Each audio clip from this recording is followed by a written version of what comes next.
So as a food scientist myself, I'm delighted to introduce a fellow food scientist who is not only adept at the food science elements of it, but who has also used a forward-thinking perspective to help us hunt down the future of food, but with a clear, focused framework for planning for what's ahead. Because at the end of it all, people want to know what's next. So Tony?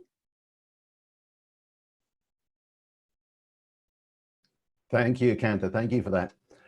Well, I've titled my talk, Planning for an Unknowable Future of Food. I mean, Anoop has painted some great stories for us and some great data as to what could possibly be happening. But as I mentioned in one of the other questions, this really is something that we haven't come across before. So what will the future bring? How soon will things change? What will happen? We really don't know, but we still need to be able to plan for that unknown future. And that is a difficulty that we have. Certainly, as Anoop has said, online shopping and anything to do with digital transformation has been accelerated. There's no doubt about that whatsoever. And I came across this little slide there, which I found rather amusing. Who led the digital transformation of your organization? The CEO, the CIO, the CFO? No, COVID-19. Because companies have been thrown into a situation where they have to digitally transform their organization in so many ways. And I think that's definitely one thing going forward into the future that's going to have a major effect. And also Anoop brought up the sanitation and hygiene. And whilst there's certainly no indication whatsoever that food can transmit the coronavirus, still consumers are going to want to know that their food was produced in a hygienic manner, under hygienic conditions. That's still going to be very, very important to them. And I think that's also going to include the workplace, not quite on the food side of things, but food companies are going to have their people coming back to work, and they may expect a much higher degree of sanitation and hygiene in their workplace in terms of the filtration on their air conditioning. What happens when they leave at night? Are all their desks being sanitized, not just wiped down and clean? So I think that whole thing on the hygiene is going to be a really major issue. And some segments of the food industry may never come back to what they were. Now, scenes like this could be very rare in the future, where we have packed restaurants full of people, as people decide, no, I don't want to be that close to people anymore. I want a bit more social distancing. I want a bit more in terms of protection. Now, the other thing looking at this segment is, as we all know, with people being at home, they're doing a lot more cooking at home. And this is where we need to be very careful in the food supply chain as to how rapidly the change to the new normal comes about. I mean, it's happened very rapidly at the start. At the end, the change could happen just as rapidly. Take, for example, the restaurants here, when we may find that governments say, all right, in a week or two's time, people can go back to their office. Now, if you've been supplying retail product for people to cook at home, and suddenly in a week to 2 weeks' time, 50% of people that were cooking at home because they weren't in their office have gone back to work, your business could literally fall off a cliff. So flexibility and agility in your supply chain is going to be essential. And a lot of the GCC has fairly long supply chains. So being able to manage those supply chains is going to be very, very important. And another thing which is going to assist in that is going to be AI. So we all hear how AI is going to do everything. Well, AI is something that's going to enable companies to react very quickly, far more quickly than they used to. The days of getting a monthly report or a fortnightly report, I would suggest you want reports every 2 to 3 days of what's happening in your part of the industry, because things are going to change very quickly. A couple of companies around, AI Palette is one company, and Kerry and IBM with their Watson program got their trend spotting AI. And this can crunch numbers very, very quickly to give you a good idea of what's happening in the very much in the immediate future. The other thing that's going to be very important is automation. Again, from a consumer point of view, they see a nice factory where there's virtually no people involved, no hand contamination, no people touching things. That's going to reassure them. And from a manufacturer's point of view, the less people, the less possibility that they're going to be shut down because of virus impact on their workforce. So I think if you're in the automation business, whether it's factories or restaurants or anywhere else, 2020 and 2021 are going to be your years. Automation is going to be the thing. I think that's for sure. I see no doubt about that whatsoever. It hits those two hot points, both for manufacturers and for consumers. And of course, we look at automation, as Anoop pointed out, drones and contactless delivery is also going to be very, very important. If we could maybe have the first poll up, that would be great. And time for some questions, Kantha. Yeah, but while the poll is up, I have a question for you.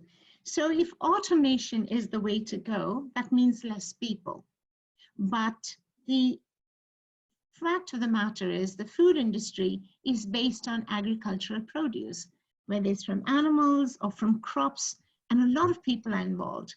And unlike other manufacturing systems, we can't just screech this to a halt, because cows still have to be milked, and trees and fruits and produce have to be still sort of processed. So what are the solutions here? Because right now, all of them have come to a standstill. On one hand, we see a shortage of products. And on the other hand, we see in certain sectors that are overwhelmed with a glut of these products because they don't know how to package it or take it to the next step. And the result is an immense amount of waste. So is there something that people can do or the industry can do to prevent that? I think that's a very, very good point there, Kantha. The issue is that whilst the overall global food system has been shown to be quite flexible, we've still got food and we're not seeing people undergoing major food shortages in most of the world. But the conventional animal agriculture industry has shown itself to be very inflexible. As you pointed out, cows need to be milked, whether you're going to use the milk or not. Thousands, millions of litres of milk are being poured down drains, disposed of. Same thing with animals.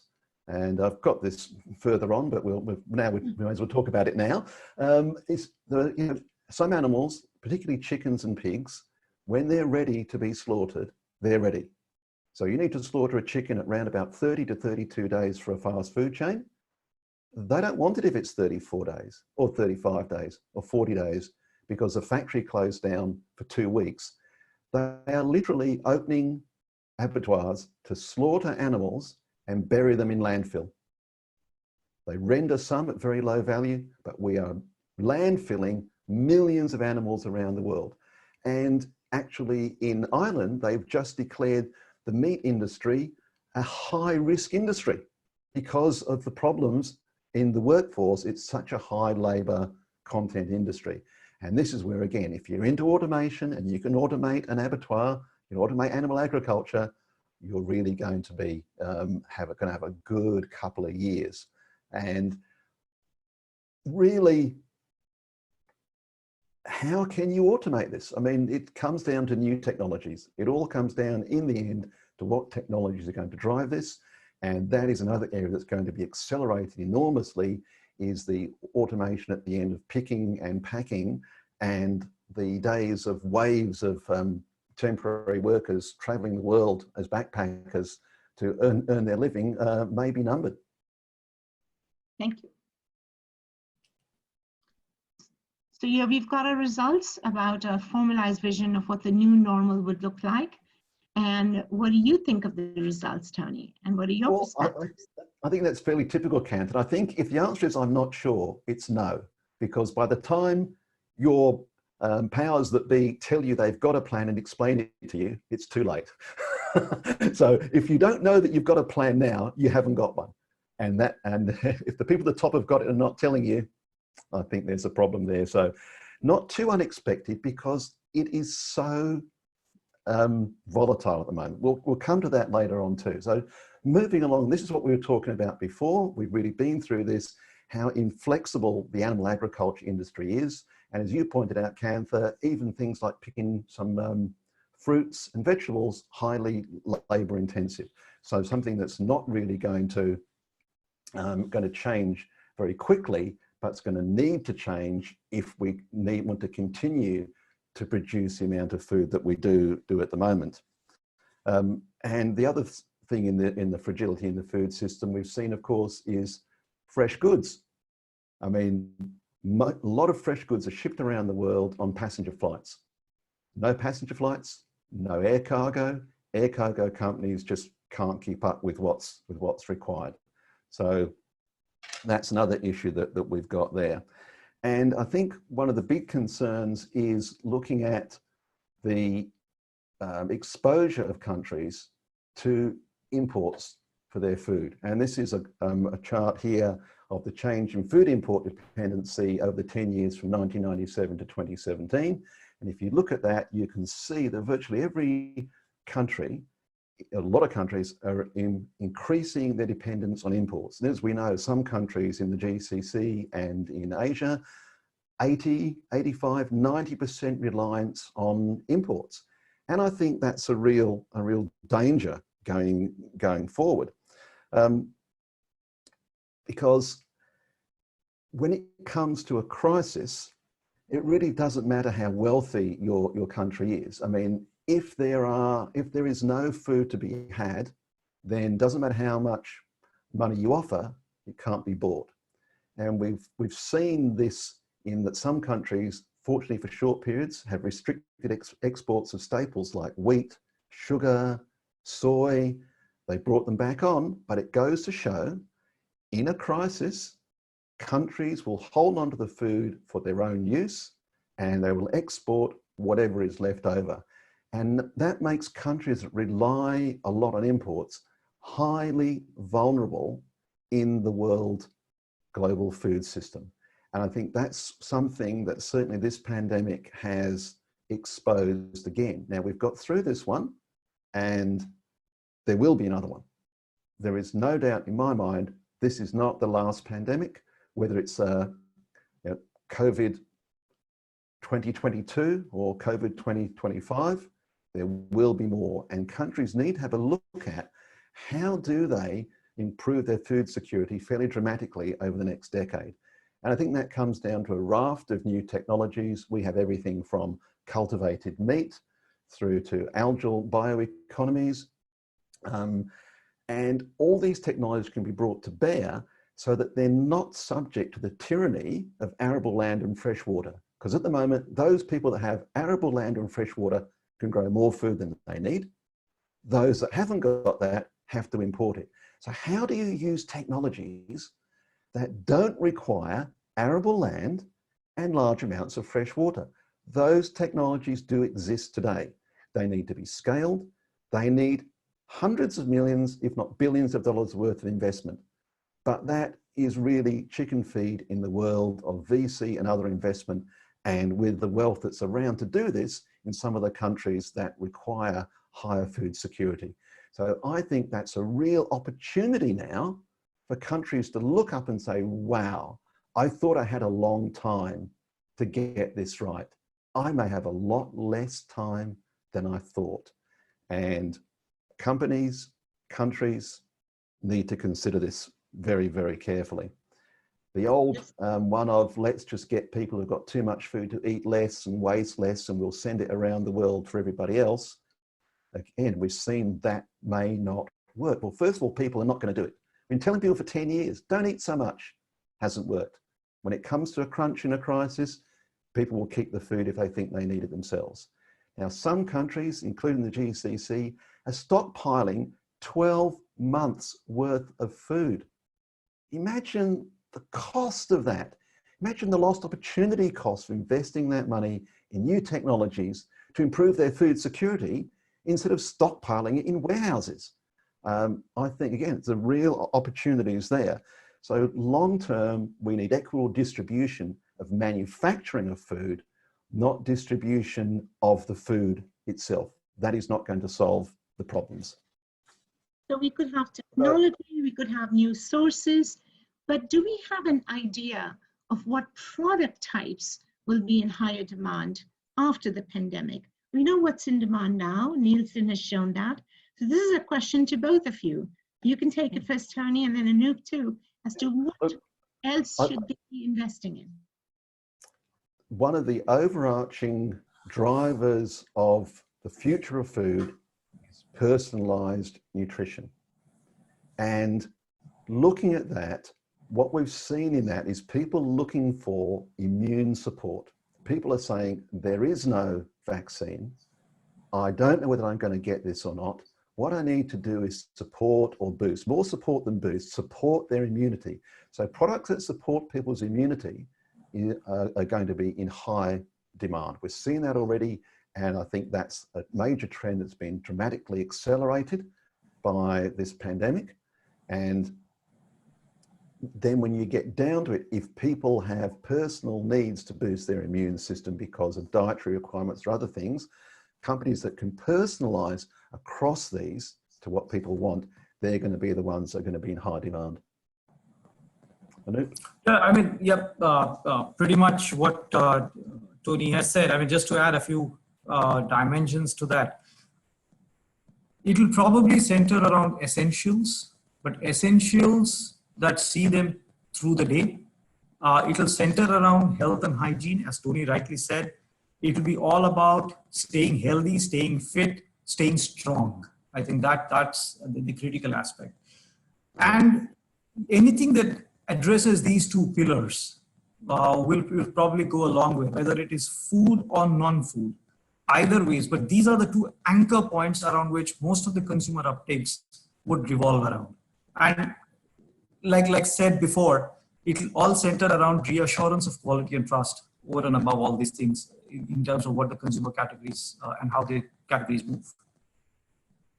Absolutely, absolutely. So does your organisation have a strategic plan for when COVID-19 ends? Well, with a little bit better. We've got a little bit better performance there on those who have a strategic plan. But if you don't have a vision for what's going to happen, then I just wonder about how you can have a strategic plan. But let's just take that as statistical variation in our numbers there. But I think, again, if you don't have a strategic plan with some options now, how are you going to cope in a week, 2 weeks, a month, 3 months' time? You're just going to float along rudderless in the sea? How do you look to the future and see through all this fog? We have an enormous amount of fog out there. We don't know what's going to happen. And as we say, we cannot think linearly in an exponential world. The change to the new normal is going to be exponentially fast. It's going to be just as exponentially fast going out as it is coming in. It will taper off and there will be small changes later on, but we're going to have exponential change again. And if people think they can take their old plan and go, well, let's just pretend we're in hibernation for 3 or 4 months and we'll just dust off the old plan and start again, I would suggest that is going to be a recipe for disaster. It is simply not going to work. The degree of flexibility and agility, I keep using those words, that's required post-pandemic is going to be an order of magnitude or more greater than what we needed before. If we thought we needed to be fast and agile, there's going to be a whole new definition of speed and agility after this. Because the future is more uncertain than it's ever been before. And to address this, we need to practice what's called foresight or strategic foresight. That means being able to look at what the alternative futures of food might be. There's a couple of techniques that you can use that I like. One's called the 3 horizons method and the other is scenario planning. Now, in the 3 horizons method, traditionally what you've looked at is horizon 1 for your planning, and you know what's going to happen pretty well for the next, say, maybe 2 or 3 years. Horizon 2 is round about, they say, 3 to 5 or 7 years. And then your horizon 3, that's the rest, that's the blue sky thinking. But how can you plan for horizon 1 on a bed of sand when you have volatility, complexity, ambiguity going on? How can you do your plans even for horizon 1? So what I'm saying is we need a 4th horizon, which I've called the horizon of chaos, where everything is changeable. Unless you can get through the horizon of chaos and work out a plan, you can't even start on your 3 horizons. So how do we work out what might be the possible futures? Well, to go back to our baking scenario, very simple one. If I was selling flour or importing flour, this is one of the things I'd be looking at. I'd be saying on that horizontal axis, what percentage of the population are back in their office? It's low at the moment. It will be high at some point. Now, if we look at the vertical axis, okay, flour sales. I'd be tracking flour sales. At the moment, in a lot of markets, flour sales are very high and percent of population back in the office is very low. The scenario is, I love baking. People are baking everywhere. They're baking cakes, they're baking this, they're doing things at home. They love it. Now, as the population goes back to the office, if sales of flour stay high, that's a permanent change. I'm going to keep baking. Now, both of those scenarios, if you're selling flour, that's going to be pretty good for you. But if, as we see the population still at home, and flour sales start decreasing, they start going towards the bottom of the graph, I'm over it. I'm fed up with baking.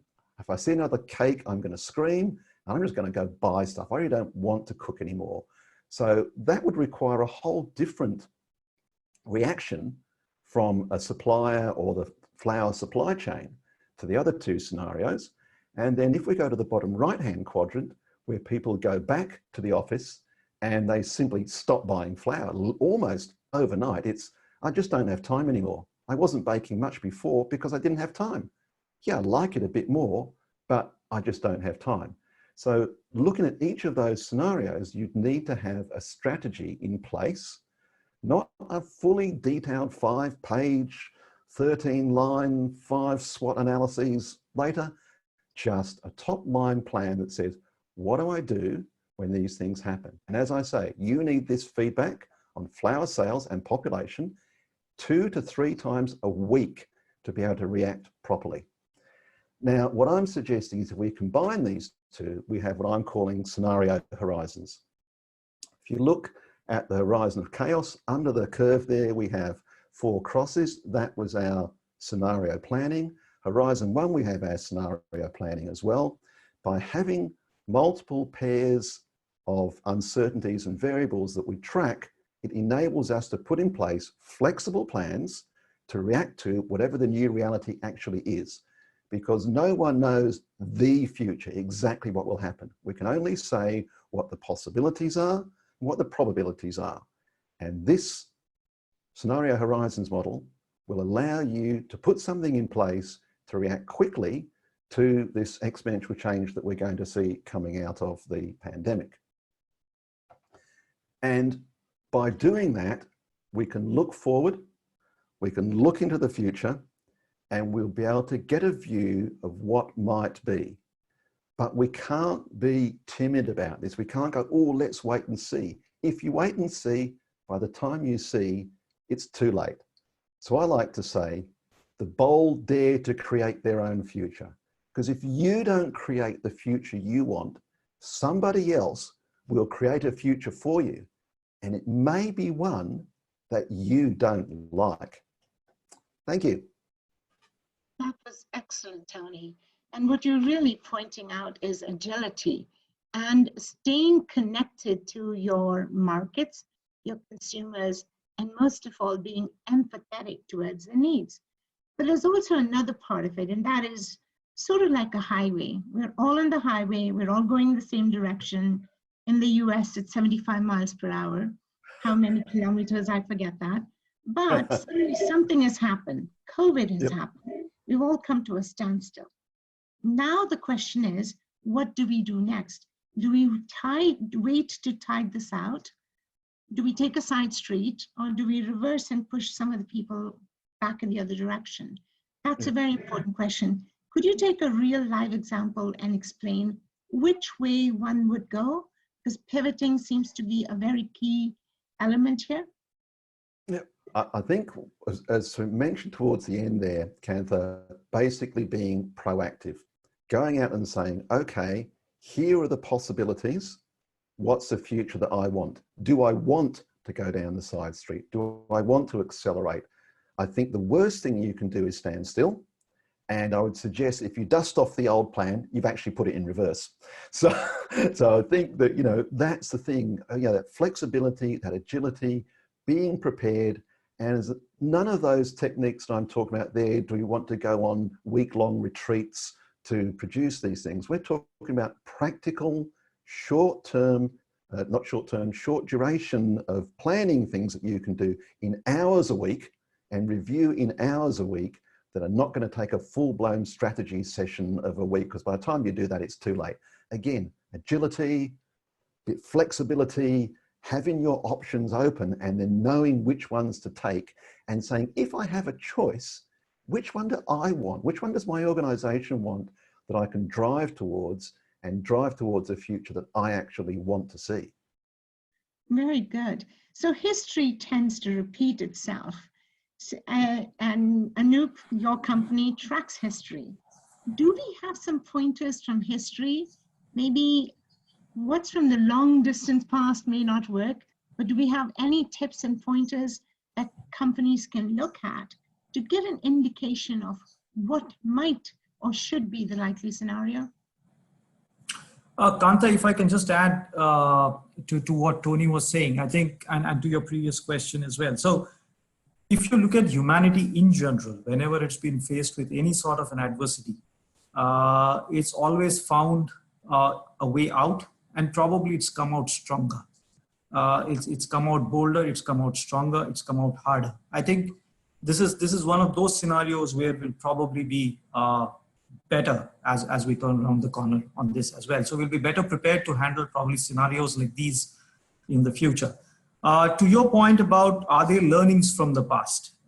Definitely there are a lot of learnings from the past. I mean, history is always, as they famously say, there's a lot of graveyards out there and you could always peep in and kind of learn from there. Like I said, in the GCC very recently, I mean, just to give you a parallel in the conversation that we are having. So it's the taxation part that came in. We also, 2 years prior to that, in 2016, for example, we had the whole US real estate market collapse leading to an oil price drop. So we had a sense of an economic scare even here in the Middle East, where the oil prices kind of collapsed completely, and suddenly the companies out here didn't know what it was and how to deal with it. But I guess through these courses of various scenarios, the companies have become smarter and more agile.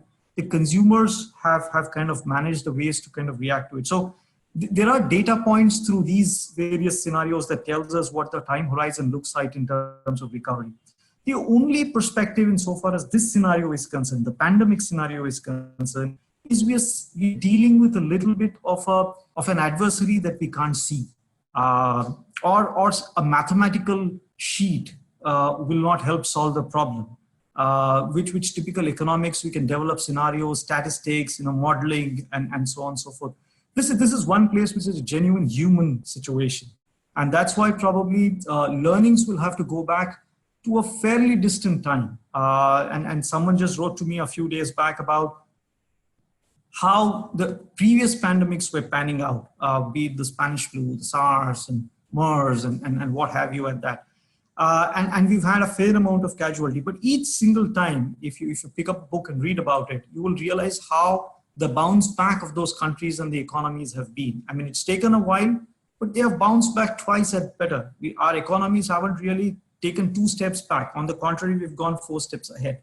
So I guess this is one of those areas where the governments are already doing their bit. If you pick up a paper every single day, you will see a lot of governments announcing a lot of SOPs There's a lot of emphasis by the corporates to look at how they can brief channel their investments. There are banks and financial institutions that are looking at, reprioritizing their lending to the different sectors. So there are different things happening, and there are different scenarios being calculated to be able to pull things out of this whole thing. And I'm sure we will come out stronger on the other end.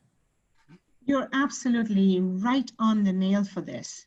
And it seems to me that while we've been physically distanced, this COVID has also created a community of sorts within retailers, marketers, and within consumers itself, and hopefully between countries too. So we've got a community of different kind, evolving and changing as and things require us to change, as Tony's pointed out. But then it also requires us to listen and to have empathy and that sixth sense to figure out what is needed. Well, the title of our webinar was something about the black swan, taming it, and looking for the silver lining. And I'm sure our listeners are waiting to hear from you. What is the silver lining? And what can the food industry look forward to, but on a positive note? Not that you haven't been positive at all. You've been very actionable. It's been great. It's really good. But what is the silver lining? What is the one thing they can walk away with? I think the silver lining is twofold. One is, however bad we think this pandemic is, had it had the death rate of MERS, 30%, we would be so much worse off than we are now, and it would be a disaster tenfold what it is now. So what that says to us is we've now got practice run for the next pandemic. That's one silver lining. The real silver lining to me, though, is our ability to reimagine the food system. We do not have to go back to the old way of doing things. We don't have to go back to the old food system of shipping food thousands of kilometers, huge supply chains, trying to find out by tracking our supply chains, where did that food come from? Is it an ingredient that was made in Wuhan and they're locked down? How do I know? I haven't traced my food chain all that way back. I've gone back one, but not 2, 3, 4, 5 steps. So we have now, I think, now the opportunity to reimagine our food system, particularly for countries like those in the GCC and other parts of the world where there are, they're subject to that tyranny of arable land and fresh water. There are ways of addressing that, and we've seen the cracks in the food system. We've been fortunate that the food system has been resilient enough, but we've seen a lot of problems. And if we think this can't happen again and we just go back to the same thing, we have missed the opportunity that this crisis presents us with to rethink the very global food system itself. Thank you. We've got 1 minute, Anoop.